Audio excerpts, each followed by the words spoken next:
Bagi Bapak Ibu yang sekarang hidupnya sulit, masa-masa kelam, masa-masa gelap, Bapak Ibu, kalau orang lain meninggalkan engkau, ingat, ada Allah yang setia menyertai engkau.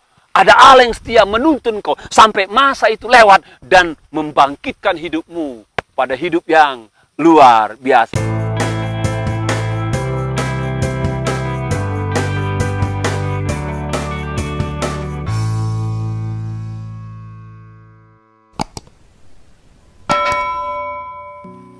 Salam jumpa saudara.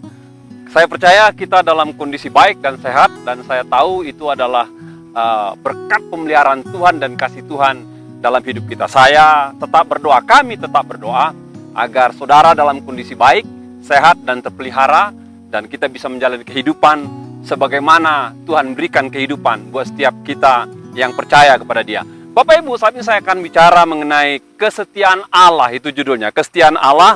Saya ambil dari Yesaya 54 ayat 10 dikatakan, sebab biarpun gunung-gunung beranjak dan bukit-bukit bergoyang, tapi kasih-Ku tidak akan beranjak daripadamu, dan perjanjian damai-Ku tidak akan bergoyang, firman Tuhan yang mengasihani engkau.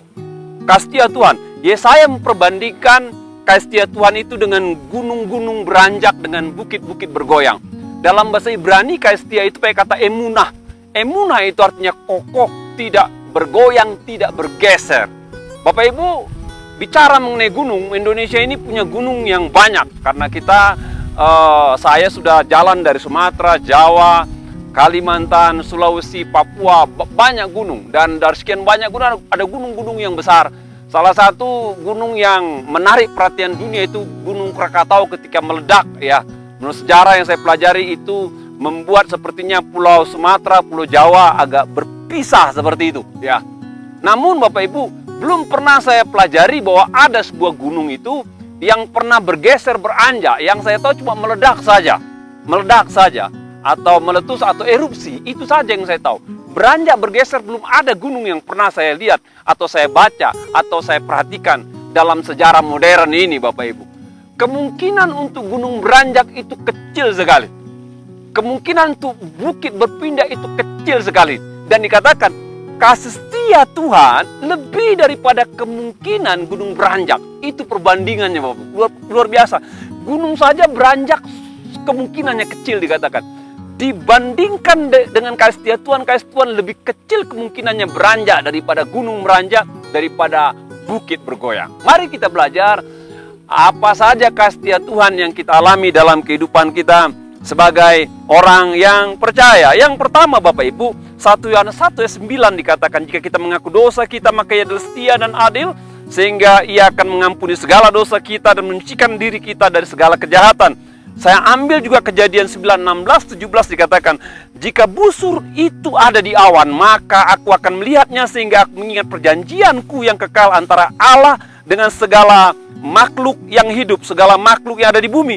Berfirmanlah Allah kepada Nuh, inilah tanda perjanjian yang kuadakan antara aku dan segala makhluk yang ada di bumi ini. Yang pertama, bicara mengenai kasih Tuhan, Allah setia dalam mengampuni umatnya yang bersalah atau berdosa kepadanya.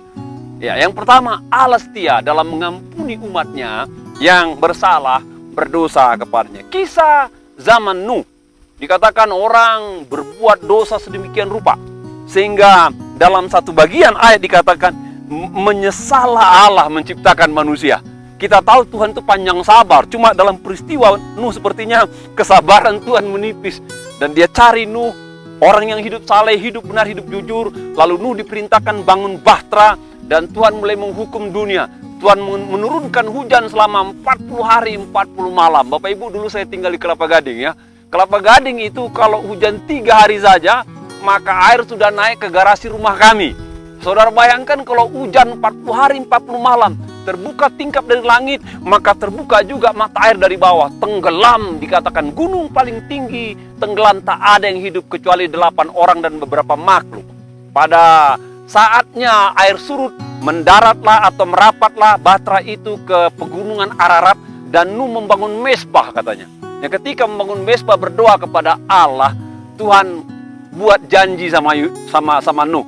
Dikatakan, Nuh, aku akan menaruh busurku di langit. Dikatakan, selama busurku ini ada katanya, maka aku tidak akan pernah membumi hanguskan atau menenggelamkan atau membinasakan manusia dengan hukum seperti air bah yang pernah kau alami.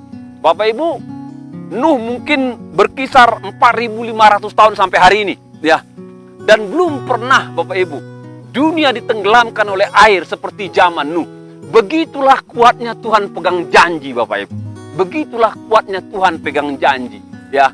Walaupun saya tahu Bapak Ibu, dosa orang zaman sekarang tidak lebih ringan daripada dosa orang pada zaman Nuh. Bapak Ibu bayangkan, saya percaya orang pada zaman Nuh itu paling membunuh saja. Zaman sekarang orang membunuh mutilasi Bapak Ibu. Potong kaki, potong leher, potong badan, seperti orang dalam penjagalan ayam gitu loh. Zaman Nuh saya rasa tidak ada orang yang menjual anak. Zaman sekarang di mana-mana saya dengar, saya baca banyak orang jual anak Bapak Ibu.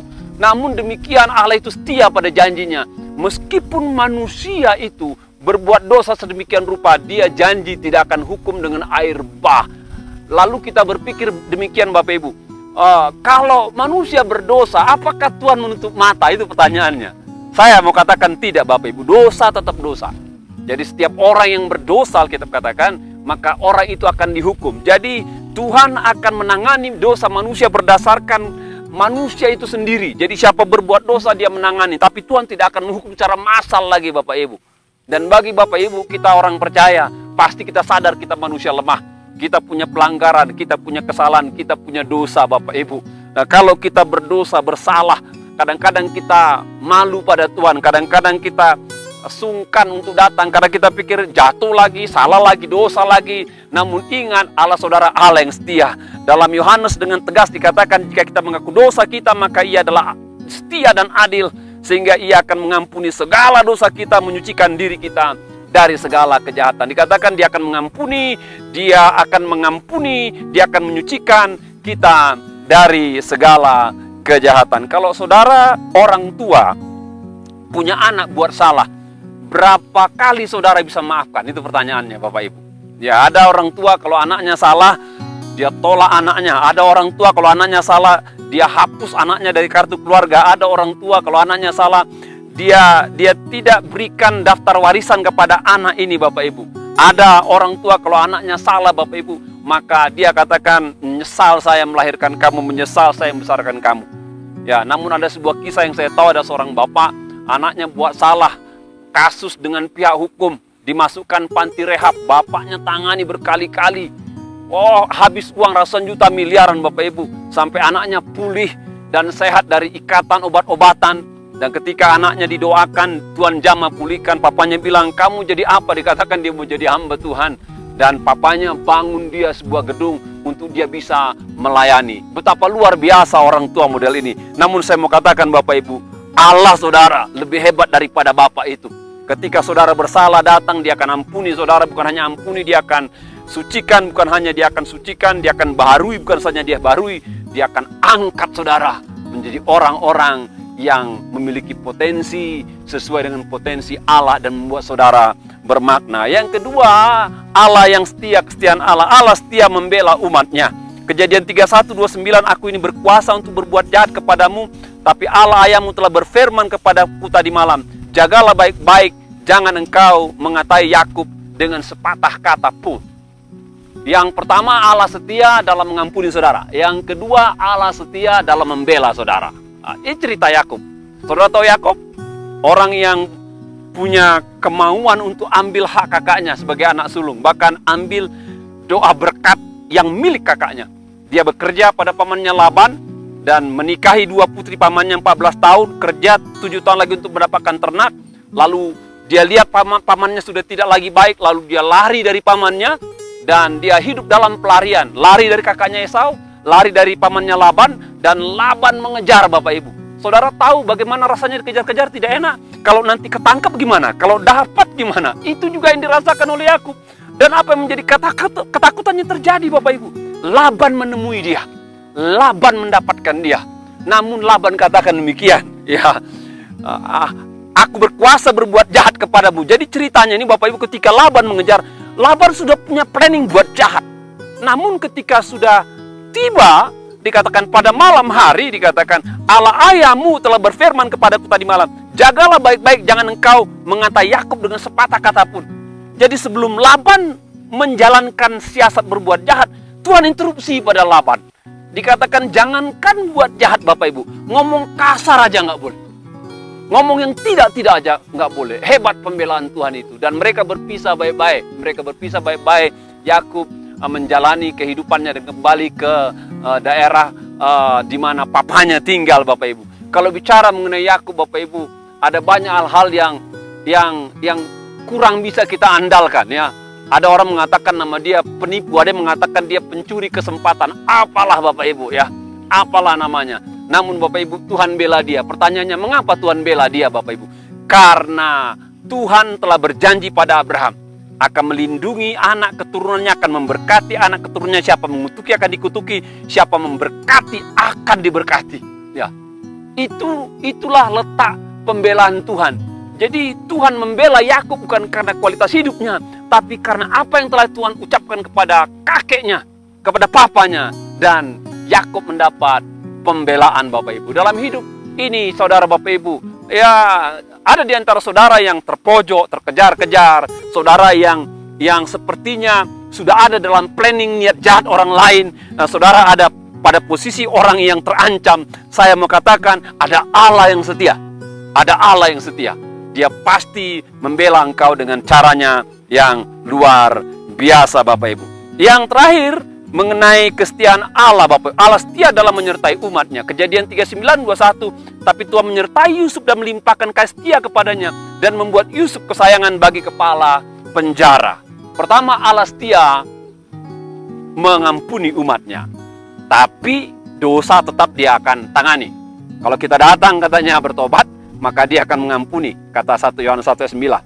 Yang kedua, dia Allah yang membela saudara. Ya, sekalipun kualitas karakter kita punya masalah, tapi Tuhan tidak izinkan kita jatuh kepada tangan orang-orang jahat. Dia akan bela kita karena kita anaknya, kita umatnya. Yang ketiga, Allah setia menyertai Yusuf. Ya, seorang anak bungsu dalam waktu singkat berubah drastis menjadi seorang anak yang dijual kepada orang Ismail, dijual ke pasar budak, dibeli oleh Potifar, difitnah oleh istri tuannya, dimasukkan ke dalam penjara. Bapak Ibu, masa muda itu bagusnya kuliah, sekolah bersama orang tua. Tapi masa muda Yusuf berbeda, kelam Bapak Ibu. Dari usia belasan tahun sampai puluhan tahun, kelam hidupnya. Nggak ada masa depan, apalagi penjara. Penjara itu adalah sebuah stigma yang menghancurkan nama. Baik nama pribadi maupun nama keluarga. Tak ada masa depan di penjara Bapak Ibu. Ya, tidak ada masa depan di penjara. Rusak iya Bapak Ibu. Bayangkanlah kalau Anda punya toko, punya perusahaan, ada orang melamar kerja dan dia katakan, "Pak, saya mau kerja tapi saya mantan napi." Bagaimana tanggapan saudara? Pasti nggak ada yang mau terima. Begitulah kemungkinan kehidupan Yusuf kalaupun dia lepas dari penjara. Namun Alkitab katakan, dalam masa-masa kelam pun Alkitab katakan, di situ letak kesetiaan Tuhan menyertai. Hebat Tuhan ya saudara. Biasanya orang senang kalau rekan, keluarga, tetangga naik pangkat, jabatan, bagus, berhasil, kita senang dekat. Tapi kalau mereka punya kasus, kita menghindar. Allah saudara beda. Ketika berkasus, ada dalam masa kelam, di sana Tuhan menyertai Bapak Ibu. Tuhan jamah hati kepala penjara sehingga Yusuf Bapak Ibu menjadi kesayang kepala penjara, menjadi orang kepercayaan. Dan di sana bertemu dengan para pegawai Firaun. Nanti dia terjemahkan mimpi, juru minum, juru roti, dan nanti juru minum kembali satu kali.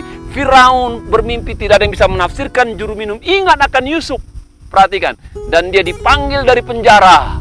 Dipanggil dari penjara menerjemahkan mimpi daripada Firaun dan dijadikan jabatan menteri. Bayangkan Bapak Ibu, dari narapidana dalam waktu cepat menjadi perdana menteri. Tapi dalam masa-masa kelam, ya Yusuf tahu dia tidak sendiri.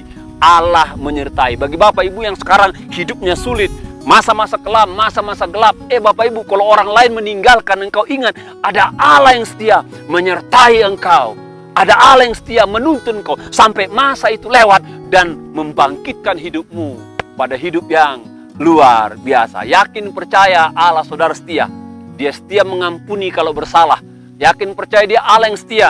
Dia Allah yang setia membela saudara ketika Anda masuk dalam perangkat niat jahat orang lain. Yakin dia adalah Allah yang setia. Dia setia menemani Anda, membimbing Anda, menyertai Anda melewati masa-masa gelap sampai nyata berkat Tuhan buat kita semua. Tuhan memberkati kita semua.